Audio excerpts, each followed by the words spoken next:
On a une affection particulière parce qu'il vient d'une région viticole, alors ça, c'est toujours des bons gars.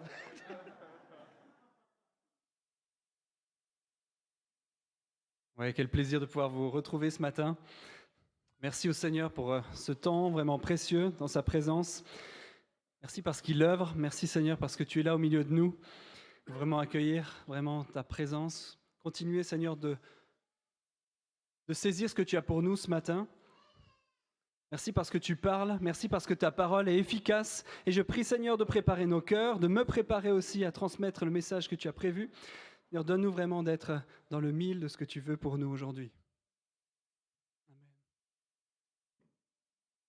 C'est magnifique de pouvoir expérimenter dans la louange ce que j'ai en gros préparé en texte, mais en gros, ça va être bien de pouvoir approfondir un peu plus et creuser la parole sur quelques éléments qu'on a pu vivre ce matin. Et je suis réjoui que le Seigneur prépare le terrain. Je crois que ceux qui étaient là le week-end dernier, week-end refresh, waouh, magnifique. Oui, vous avez peut-être entendu parler d'un temps qu'on a passé ensemble dans la présence de Dieu, et moi j'ai été très très encouragé par l'Église, par vous, par chacun d'entre nous qui cherchons la présence de Dieu, qui cherchons à vivre, expérimenter, plus les dons, ce qu'il a mis en réserve pour chacun d'entre nous, et puis d'avoir faim et soif d'apporter ce message autour de nous. Et pas qu'il reste exclusif à quelques-uns, mais que ce message soit adressé, soit communiqué par chacun d'entre nous. On a besoin de terrain d'entraînement, on a besoin de s'entraîner, c'est pour ça qu'on est là aussi, peut-être pas que le dimanche matin, mais dans les petits groupes, dans des lieux où aussi on se retrouve pour s'entraîner, pour développer ces dons spirituels, pour développer ce que le Seigneur a mis sur notre cœur, de développer cette écoute de qui il est, cette écoute de ce qu'il veut pour entrer dans sa volonté. Et moi, j'ai hâte de vous entendre partager cette bonne nouvelle, hâte de vous voir partager la vie autour de vous, parce que c'est nous, l'Église, qui apportons une espérance et un message de vie autour. Peut-être c'est une parole de connaissance à un collègue de bureau qui va venir, un mot d'encouragement de Dieu pour un de vos proches, pour vos voisins. Peut-être vous oserez apporter une parole, une prière même de guérison pour quelqu'un que vous allez côtoyer ces temps. C'est le temps, mes amis. Il y a un tic-tac de Dieu qui avance. L'horloge de Dieu avance. On ne sait pas quand, on ne sait pas l'heure. Mais si on ne se met pas en route, à un moment donné, je n'ai pas envie de me tenir devant Dieu et de regretter toutes les occasions manquées. Je n'ai pas envie de me tenir devant Dieu en me dire voilà ce que j'ai, mais tout ce que j'ai raté. J'aimerais pouvoir dire Seigneur, j'entre dans chaque occasion qui se présente pour propager la vie, pour partager l'amour, pour partager un message d'espérance. Et j'aimerais qu'on puisse être une église active, pas une église passive, une église qui se met en marche pour témoigner, pour amener la vie. Moi aussi, je dois choisir de voir les choses et l'espérance. Moi aussi, je dois choisir de voir Dieu agir malgré les circonstances. Moi aussi, je dois dépasser mon passé, mes limites, mes freins, mes peurs. Je suis comme vous, mais j'ai envie de voir le printemps de Dieu. J'ai envie de voir la saison qui vient et l'espérance qui est là devant. Et mes amis, tout est une question de regard. C'est facile de regarder au passé, à ce qu'on avait. Pour certains, c'est peut-être leur vie passée, la vie du monde, la quête de plaisir, les choses auxquelles ils ont renoncé pour choisir de suivre Jésus. Parfois, c'est difficile de rester dans le droit chemin, de rester dans ce que Dieu veut. Et parfois, c'est vite fait de regarder derrière, de se dire « Ah, mais qu'est-ce que j'ai raté ? Oh, qu'est-ce que j'aurais pu vivre autrement si je ne m'étais pas mis cette envie de plaire à Dieu ?» Pour moi, personnellement, ça serait plutôt une église pleine, des activités variées, des dons performants, qui pourraient me faire regarder derrière, en arrière, et me dire ah, peut-être je regretterais un passé. Mais je veux me souvenir aussi de la femme de Lot dans la Bible, qui s'est retournée, qui a été transformée en une statue de sel, parce qu'elle a regardé derrière la vie qu'elle quittait, le derrière qui était derrière, tout ce qui était derrière, parce qu'elle a choisi de se tourner vers l'arrière plutôt que vers l'avant. Et j'aimerais être de ceux qui ne se retournent pas quand le Seigneur a un chemin devant, qui ne regardent pas derrière, mais qui choisissent de regarder l'espérance et l'avenir plein d'espérance qui est en Christ. Je ne veux pas être pétrifié par l'amertume, pétrifié par le découragement, pétrifié par le regret. Parce que tout ça, ça paralyse, ça crée de l'amertume, ça crée quelque chose en nous qui nous empêche d'avancer. Autant l'image de la femme de Lot, elle est parlante parce que c'est physique, elle a été transformée en sel. Mais c'est une portée spirituelle forte que ceux qui se retournent deviennent immobiles dans l'incapacité d'avancer et bloqués dans une situation. Et j'aimerais être de ceux qui ne restent pas bloqués par le passé parce qu'on a pu rater avant Covid, avant tout ce qu'on a pu vivre, et de rester à regarder, si, avant, derrière, c'était peut-être mieux, avant, il y avait peut-être autre chose. Et regarder avec espérance que ce que le Seigneur a prévu pour nous devant. Mes amis, il y a une saison de printemps, et on vous le répète parce que je le crois. Je veux le voir, et je vois les prémices, et je ne veux pas les négliger. L'amertume, la colère sont des tueurs de vie. Et quand on regarde avec amertume ce qu'il pourrait y avoir derrière, c'est une racine qui peut pourrir notre existence et nous empêcher d'avancer. Mes amis, choisissons de regarder en Christ, choisissons de regarder devant l'espérance qui est devant. Est-ce que tu as aussi cette tendance à regretter des situations passées? Ton regard est-il sur Dieu ou sur le passé? Pour le centre de vie aussi, il y a beaucoup de choses qui ont changé. Vous êtes, beaucoup d'entre vous, nouveaux. L'Église a changé, l'Église a bougé. Pour certains, c'est peut-être différent, peut-être c'est difficile de se rendre compte que l'Église a changé. Mais au lieu de regarder derrière, regardons le potentiel de vie qui est là parmi nous, le potentiel de dons, de développement, le potentiel d'espérance, les porteurs de vie, la qualité multiculturelle, la qualité multigénérationnelle qui est là parmi nous. Choisissons de voir les dons et les talents qui sont encore là, à émerger, à faire grandir. Choisissons de voir l'avenir et l'espérance devant. Et j'aimerais vous encourager, m'encourager. Je dois le vivre aussi chaque jour. Dire, il y avait peut-être, c'est différent, c'est autrement, il n'y a peut-être pas la même culture, mais il y a quelque chose de meilleur. Et j'en suis persuadé. Je me souviens du peuple hébreu qui est sorti de la captivité en Égypte, et il est dit dans Exode 13, 17. Lorsque le Pharaon laissa partir le peuple, Dieu ne le conduisit pas par le chemin qui passait par le pays des Philistins, même si c'était le plus direct. Dieu se dit en effet, le peuple pourrait éprouver des regrets en rencontrant la guerre et retourner en Égypte. Dieu fit donc faire au peuple un détour par le chemin du désert vers la mer des roseaux. J'ai vraiment été attiré par ce côté que Dieu n'a pas choisi le chemin le plus direct, le raccourci, ce qui parfois nous semble être le chemin le plus évident vers ce que Dieu a prévu pour nos vies ou pour l'Église. Mais Dieu connaît le cœur de son peuple et il a dit, s'ils passent par le chemin de la facilité et que d'un coup ils se retrouvent devant le pays à devoir combattre et pour avoir le pays, ils ne seront pas prêts. Ils ne seront pas prêts à rentrer dans ce qui est pour eux. Dieu connaissait leur cœur et il a choisi de les faire aller par un autre chemin qui semble bien plus long, mais parce qu'il avait des rendez-vous à vivre, parce qu'il avait quelque chose de fort à vivre. Et peut-être, mes amis, que ce soit le Covid ou n'importe quoi, on vit par des moments qui ont l'impression d'être des grands détours dans notre existence. Des détours, dire, mais Seigneur, c'est bien plus simple d'aller tout droit, c'est bien plus simple de prendre le raccourci. Mais non, Dieu, il a prévu parfois, peut-être dans nos vies, de nous faire aller par des chemins plus longs, parce qu'il y avait quelque chose de fort à vivre. Pourquoi? Parce qu'il y avait la mer des roseaux aussi. Parce qu'il a fallu un avant et un après passer la mer Rouge. Parce qu'il a fallu à un moment donné que Dieu se manifeste comme le Dieu de la délivrance. Pas que les personnes et les peuples se basent sur qui ils sont ou pour pouvoir se battre et d'un coup douter d'eux-mêmes, mais qu'ils se rendent compte qu'ils ont un Dieu grand et puissant qui suscite une délivrance. C'était ça le message que Dieu voulait leur manifester. Il est le Dieu de la délivrance. C'est en lui qu'ils doivent se baser et pas sur eux-mêmes. Et ce message-là, mes amis, parfois on doit l'expérimenter par des détours, par des chemins qui ne sont pas comme ceux qu'on avait imaginés. Oh, combien dans ma tête j'avais imaginé des chemins et le Seigneur a prévu autre chose. Et je vais continuer de croire qu'il y a de l'avenir, de l'espérance et que s'il a prévu ça, c'est qu'il a choisi un chemin de vie et qu'il a prévu des rendez-vous divins à ce moment-là. Certains d'entre vous sont peut-être déçus de leurs fruits, blasés de ne pas être exaucés ou de ne pas voir l'œuvre de Dieu. Et je les comprends. Je le vis aussi souvent, je dois lutter contre ces pensées. De ne pas voir autant de fruits que j'aimerais, ou d'être blasé de voir que Dieu n'exauce pas autant qu'on aimerait, ou de se dire, mais j'ai fait ça, et puis ça ne s'est pas manifesté. Et parfois, on voudrait voir le miraculeux.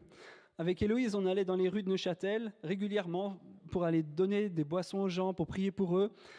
Et puis au fur et à mesure, on avait des occasions, on priait pour eux, et puis on s'est un peu éteint, on ne voyait pas le miraculeux comme on l'espérait, et on s'est un petit peu éteint.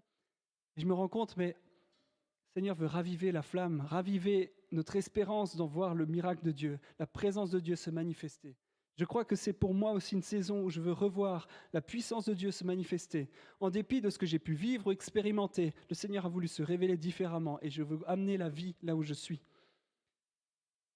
Je crois et je vois des bourgeons dans l'Église qui ne trompent pas, un peuple vaillant, bouillant pour Dieu, qui va amener l'espérance dans la région. Mes amis, ne regardons pas le passé, ce qui était derrière. Regardons vers l'avenir et vers l'espérance qui est en Christ. Regardons les yeux fixés sur ce que Dieu a prévu, sur le chemin. Qu'importe si c'est un détour, on veut espérer en Christ. Le deuxième point, on peut facilement regarder au mauvais endroit. Notre regard est facilement capté par ce qui suscite des émotions, la distraction. Et la petite Lucille vient de tomber, tac, on regarde, c'est normal. Mais elle est bien heureuse parmi nous, ça fait du bien. Peur ou séduction, ça peut vite nous faire dévier du but. Alors pour les plus jeunes d'entre nous, j'ai vu au Z-Event des streamers qui utilisent des eye trackers. Alors, peut-être vous n'avez rien compris de ce que je viens de dire. Mais Z-Event, c'est un événement qui se fait caritatif au niveau de beaucoup de streamers, de youtubeurs qui ont essayé de récolter des fonds. Et à ce moment-là, ils font des jeux et des choses un peu spéciales pour récolter justement des fonds. Et un truc qu'ils font, c'est les eye trackers, c'est-à-dire un logiciel qui suit le regard des yeux et qui l'affiche à l'écran. Donc on voit exactement ce qu'ils regardent. Et puis ils s'amusent évidemment à mettre des vidéos spéciales pour dévier l'attention, alors des surprises, des happenings, parfois un petit peu des gens un peu en tenue moulante pour un peu attirer le regard et voir à quel point ils sont capables de résister. Et c'est drôle comme c'est difficile de résister à la stimulation, à ce qui pourrait exciter le regard, à pouvoir regarder un endroit.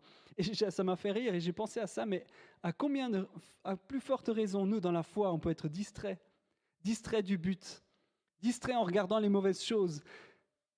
Notre regard peut être vite facilement attiré par des choses qui ne sont pas le but. Et avec des enjeux immenses. Parfois c'est inutile et parfois c'est même dangereux. Es-tu distrait par des choses inutiles en ce moment qui t'empêchent de faire ce que Dieu attend de toi? Pierre, lorsqu'il a marché sur l'eau, il a commencé à regarder le vent, les vagues, la tempête. Il s'est laissé distraire du message de Jésus. Marche sur l'eau, vas-y, ose. Et d'un coup, son regard a regardé autre chose. Il s'est laissé distraire. Et il a commencé à s'enfoncer. Mes amis, lorsqu'on perd du regard le but, lorsqu'on perd du regard Jésus, lorsqu'on perd du regard la mission qu'il a pour nous, on s'enfonce et on perd vraiment la vie et le miraculeux ne peut pas se manifester. Si on revient de nouveau au peuple hébreu, on retrouve cette idée de regard vraiment qui m'a fasciné. Je cite dans Exode 14, 10, « Le Pharaon approchait ». Donc le peuple, il est sorti effectivement du pays d'Égypte, et il arrive devant les mers rouges, alors que Dieu lui dit d'aller là, alors que ce n'est pas le raccourci, je vous rappelle, c'est ce but-là. Et il arrive là, devant la mer rouge, devant une mer, et derrière, il y a le Pharaon qui le poursuit. Le Pharaon approchait. Les Israélites, et je dis, levèrent les yeux et virent que les Égyptiens étaient en marche derrière eux. Ils éprouvèrent une grande frayeur et crièrent à l'Éternel. Parfois, dans des situations, on se rend compte, on lève les yeux sur l'impossible, sur l'inéluctable, sur l'impossible qui se présente à nous, la mer devant, le Pharaon derrière. Et d'un coup, on prend peur, on s'effraie. Mais la suite est fabuleuse aussi. Moïse répondit au peuple, « N'ayez pas peur et restez en place. Regardez la délivrance que l'Éternel va vous accorder aujourd'hui. En effet, les Égyptiens que vous voyez aujourd'hui, vous ne le verrez plus. Dieu ouvre un passage à travers la mer. C'est l'Éternel qui combattra pour vous. Quant à vous, gardez le silence. » Il y a toute une question de regard. Et j'aime ce texte quand on le regarde justement sur l'aspect du regard. Le peuple hébreu a peur parce qu'il voit l'Égypte, il voit les Égyptiens qui sont à leur poursuite, il voit la mer rouge devant. Mais Moïse a choisi de regarder autre chose. Il a choisi de voir la délivrance. Il a choisi de regarder, il avait l'espérance de voir la délivrance dans son Seigneur. Et parfois dans nos situations, on oublie que notre regard ne doit pas être attiré par ce qui peut susciter la peur, parce que ce qui pourrait nous perturber, nous déstabiliser, nous rendre anxieux, mais de choisir de regarder à Christ, de choisir de regarder la délivrance que le Seigneur va ouvrir pour nous. Mes amis, si vous êtes dans une situation qui vous semble impossible, inéluctable, où ça va arriver, c'est la fin peut-être pour certains d'entre vous, mais j'ai de l'espérance pour vous. Le message de Dieu, c'est un message de délivrance. Jésus est venu amener la délivrance. Il l'a manifesté avec puissance lorsque Dieu a ouvert la mer Rouge. Il veut faire la même chose dans ta propre vie. L'impossible peut être possible. Je crois que Jimmy il avait Mission Impossible, là, je crois ce matin sur son t-shirt, vous l'avez vu peut-être à la batterie. Dieu aime les situations impossibles parce qu'il se révèle comme le Dieu de l'impossible. Il peut ouvrir la mer, qui peut manifester sa puissance et son autorité dans des situations compliquées. Où est ton regard, mon ami? Qu'est-ce que tu choisis de regarder? La tempête, la mer Rouge, le Pharaon? Ou est-ce que tu choisis de dire « Je choisis de voir la délivrance que Dieu va ouvrir. Je choisis de croire en un Dieu qui ouvre la mer. Je choisis de voir et de voir ce que d'autres ne voient pas encore. » Est-ce qu'on a des yeux de la foi pour voir le secours de Dieu dans les situations difficiles? Et on peut si facilement dénigrer les petits commencements. Moi, j'explique à mon petit bonhomme, à Caleb, qu'en ce moment, les feuilles, elles tombent des arbres, elles se colorent, elles tombent, et au printemps, il va y avoir de nouvelles grandes feuilles vertes à partir des petits bourgeons qu'on voit actuellement. Et comme il n'a jamais vu ça, vraiment, enfin, si, mais il n'a jamais vraiment compris ce que c'était, il ne peut pas savoir ce que c'est.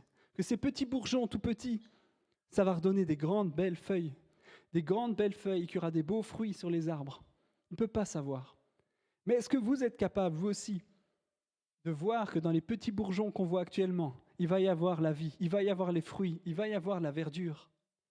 Mes amis, c'est à nous de voir les choses que d'autres ne voient pas, de voir quand dans des petits bourgeons, il y a le fruit futur. Mes amis, est-ce que vous le voyez comme moi, qu'il peut y avoir parmi nous, pas que nous, mais autour de nous, le Seigneur va ouvrir des petits bourgeons et manifester la vie avec puissance et avec autorité? Ne négligeons pas les petits commencements. Ne négligez pas les petites choses. Peut-être que c'est juste une petite parole que tu vas donner à ton voisin. Peut-être que c'est juste écouter Dieu et faire quelque chose que tu n'as jamais fait. C'est un petit commencement, mais parce que tu t'attends à Dieu. Tu t'attends à ce qu'il puisse y avoir quelque chose de grand qui peut venir d'un petit pas de ta part. Tu as peut-être osé donner un encouragement à quelqu'un dans l'église. Tu ne sais pas si ça vient de toi ou de Dieu. Mais ce que tu ne sais pas, ce sont bientôt des paroles de vie que tu vas donner à un collègue de bureau à l'extérieur.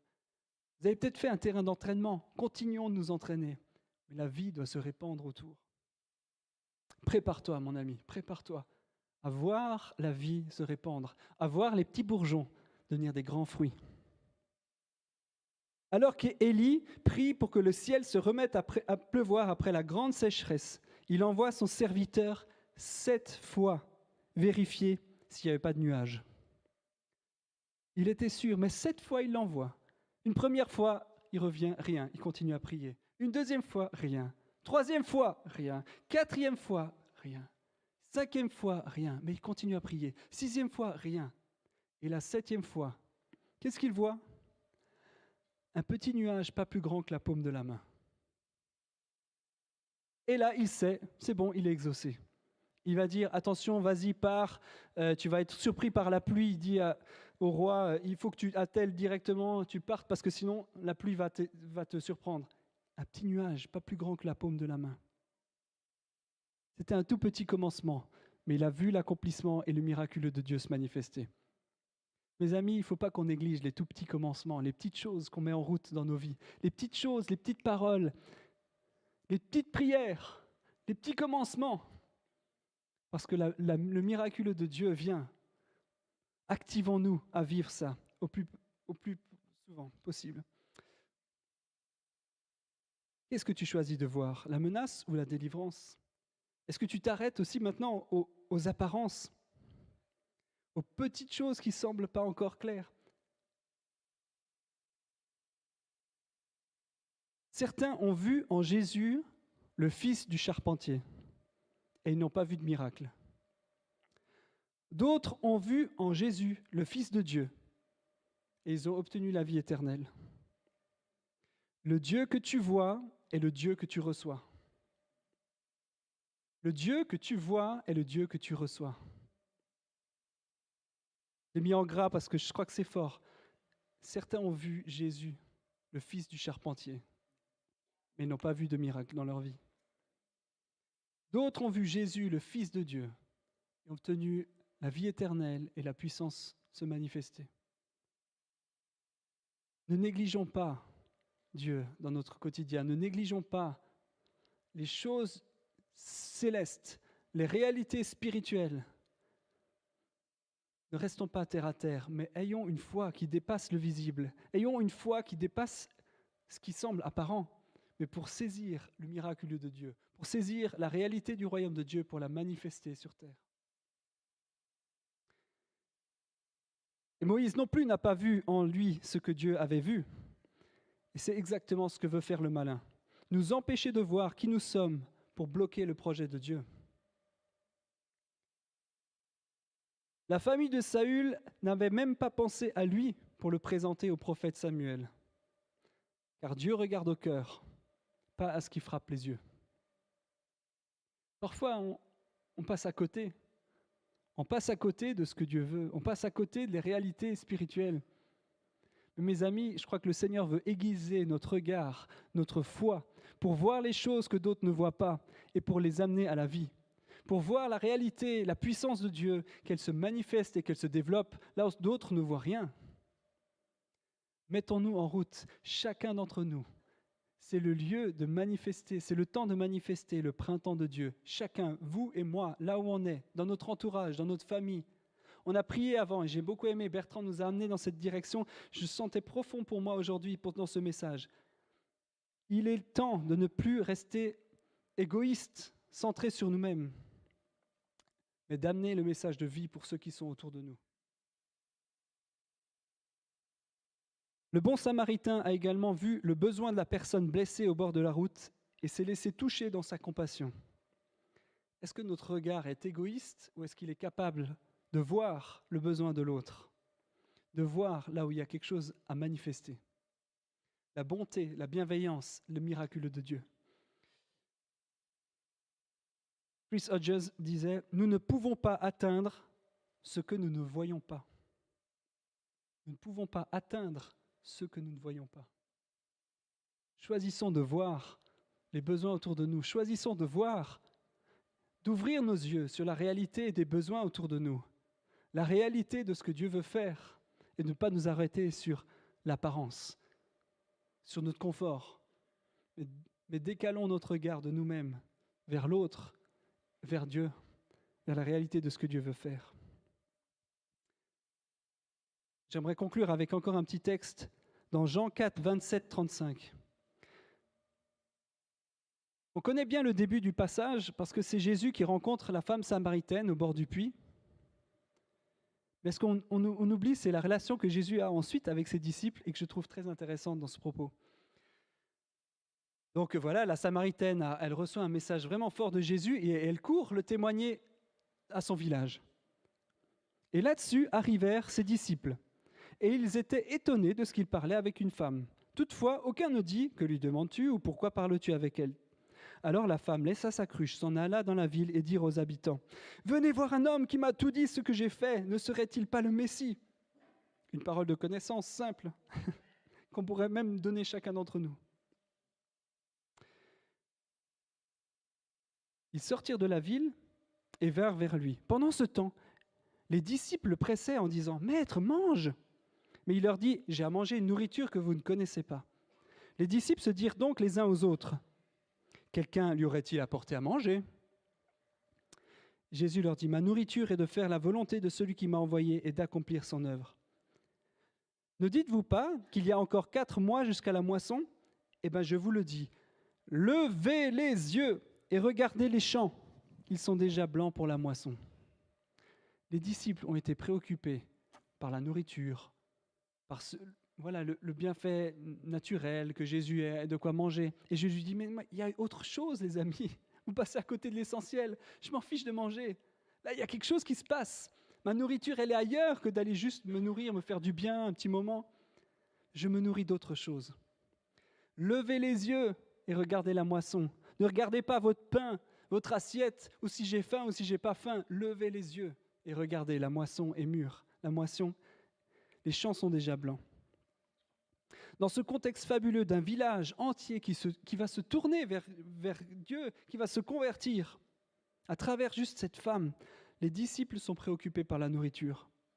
Mais Jésus leur dit qu'il a une priorité bien plus grande que de satisfaire sa propre faim. Un village qui va trouver la vie éternelle. Mais les disciples ne voyaient pas cette réalité spirituelle. Et mes amis, je crois que l'Église, pas que nous, mais l'Église au sens large, est devenue myope. Comme moi. Moi, mes besoins, ma famille, mes loisirs, mon petit groupe, mes amis, mon confort, moi.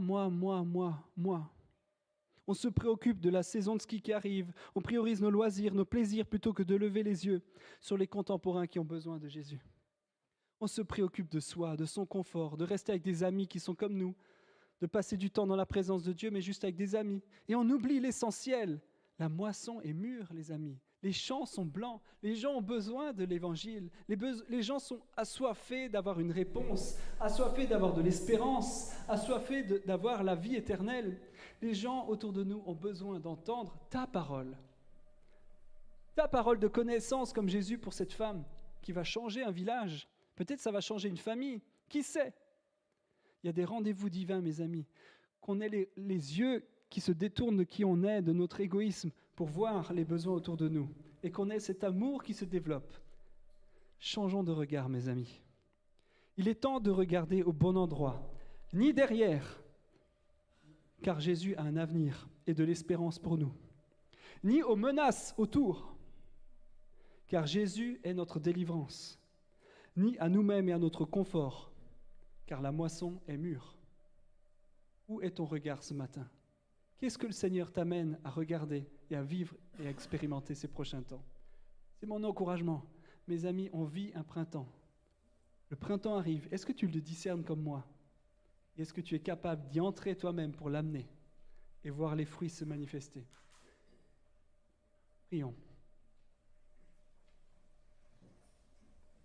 Jésus, c'est vers toi qu'on veut avoir nos regards, fixer nos yeux sur toi. C'est toi qui a les paroles de vie. Vers qui d'autre irions-nous? Seigneur, mais dans les contextes de chacun, parfois il peut y avoir des tempêtes, des complications, parfois c'est le passé qui est difficile.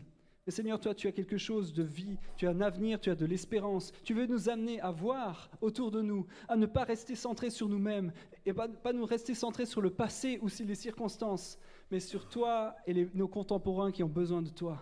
Seigneur, donne-nous un cœur qui aime, un cœur qui se laisse toucher de compassion, un cœur qui a de l'espérance, un cœur qui donne la vie. Donne-nous d'un regard capable de voir là où d'autres ne voient pas, capable de discerner le royaume de Dieu là où tout semble normal. Seigneur, d'amener la vie là où il n'y en a pas. Change notre regard, Seigneur. Aide-nous à regarder à toi. Aide-nous à regarder aux autres. Aide-nous à ne pas être centrés sur nous-mêmes. Et je te prie, Père, que tu manifestes ton autorité avec force, avec puissance, avec un esprit nouveau au milieu de nous. Que la puissance de ton esprit nous rende capables d'entrer dans la mission, d'entrer dans la moisson et d'amener la vie, chacun là où on est, Seigneur. Je te prie pour une dose nouvelle d'Esprit Saint, de dons, de puissance et d'autorité pour manifester ce règne, pour manifester ce printemps de Dieu dans nos vies à chacun, dans notre entourage à chacun, dans nos familles, dans notre voisinage. Que la gloire de Dieu se manifeste, qu'il y ait des fruits de printemps qui arrivent, Seigneur, qu'on puisse être capable de l'amener là où on est, avec force, avec puissance et avec autorité. Je te prie, Père, que tu envoies ton esprit dans chacun d'entre nous, d'être capable d'amener une parole de vie, une parole d'espérance, d'amener une parole de connaissance, d'amener une prière de guérison, d'amener la vie là où tu nous emmènes, Seigneur. Tu nous as demandé d'amener un message d'espérance, d'amener la bonne nouvelle. Et je prie, Père, que tu nous équipes pour le vivre au quotidien. Seigneur, décentre-nous de nous-mêmes, mais choisissons ensemble de pouvoir amener cette vie et cette espérance, Seigneur. Père, exauce, envoie plus d'esprit, s'il te plaît, au milieu de nous. Rends-nous capables pour la mission que tu as pour nous. On veut croire et voir les choses que d'autres ne voient pas. On veut croire et voir que le royaume de Dieu est là. Et on veut entrer comme des fidèles serviteurs dans la mission que tu as pour nous. Fais de nous des ouvriers, Seigneur. Fais de nous ces ouvriers capables d'amener la vie. Et on appelle ta présence à venir au milieu de nous. Merci Seigneur, parce que tu es là. Merci parce que tu nous équipes. À toi toute la gloire.